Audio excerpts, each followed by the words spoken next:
November 8, 1942. Sidi Farouk Beach, Algeria.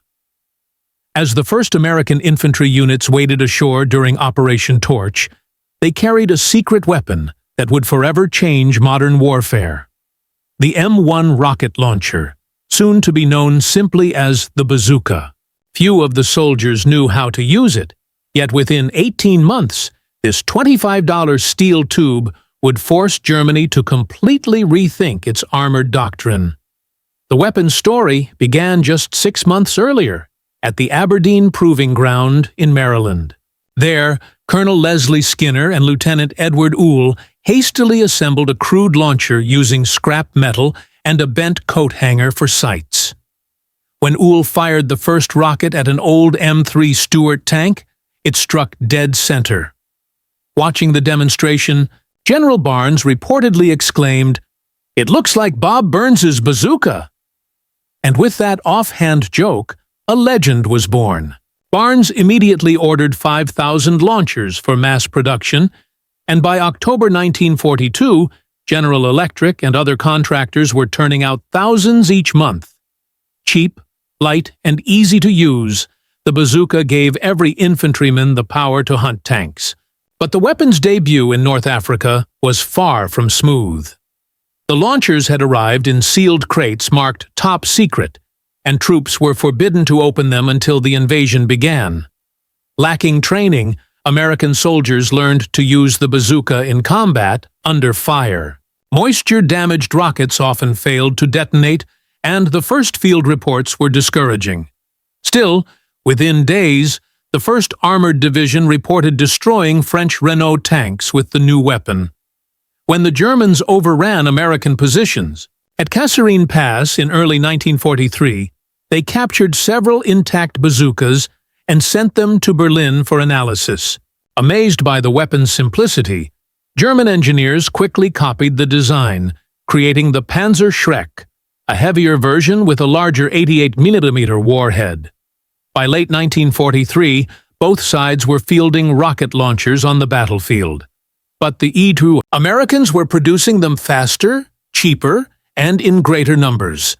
By the time of Operation Husky, the invasion of Sicily in July 1943, American forces were armed with the improved M1A1 bazooka. In one remarkable engagement near Biscari, paratroopers from the 82nd Airborne reportedly destroyed a German Tiger tank with a precision shot through its vision slit. The weapon's psychological impact was enormous. For the first time, infantry could stand up to tanks. In Italy, the bazooka proved even more versatile, used not only against armor but also to blast through walls and fortified buildings, tactics that became known as mouse-holing. By early 1944, the improved M9 model was in full production with magneto-ignition and better rockets. Every American battalion now carried dozens of bazookas, and German tank crews were forced to adapt. New orders prohibited tanks from entering. Towns without infantry support and crews welded spare tracks and concrete onto their vehicles for protection. When Allied forces stormed Normandy on June 6, 1944, thousands of bazooka teams landed with them. In the dense hedgerows of France, the weapon was devastating. U.S. Army records show that bazookas accounted for roughly 12% of all German armored losses in the American sector. Although the German Panzerschreck was technically more powerful, it was heavier, harder to produce, and cost 6 times more. By contrast, the U.S. manufactured over 400,000 bazookas by war's end, twice as many as the Germans made of their own version. Even in the brutal winter of 1944 during the Battle of the Bulge, bazooka teams continued to disable or destroy dozens of German tanks, despite freezing conditions and failing batteries. Some soldiers even warmed rockets under their coats before firing.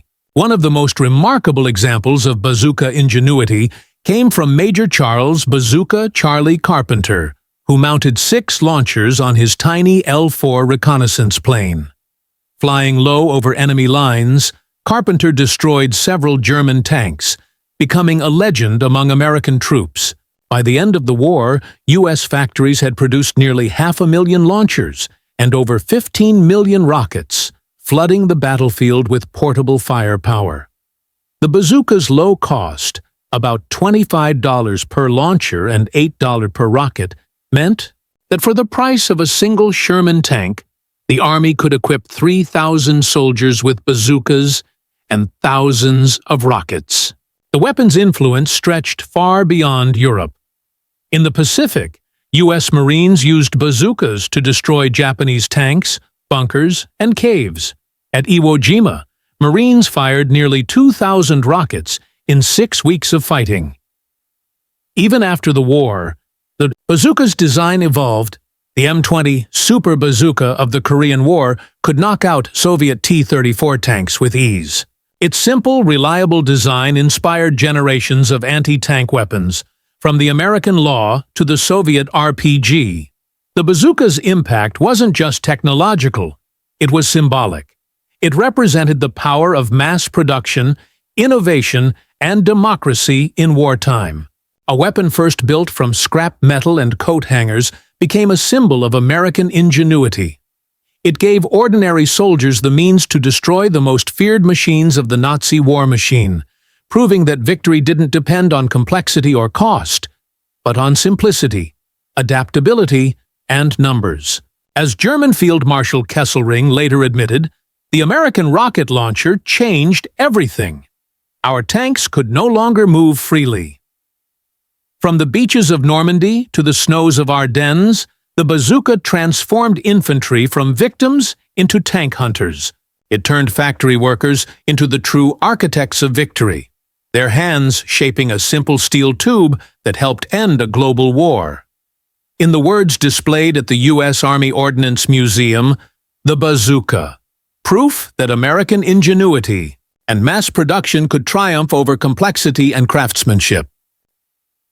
The weapon that began as a crude experiment in Maryland would go on to change the balance of power on the battlefield forever, one rocket at a time.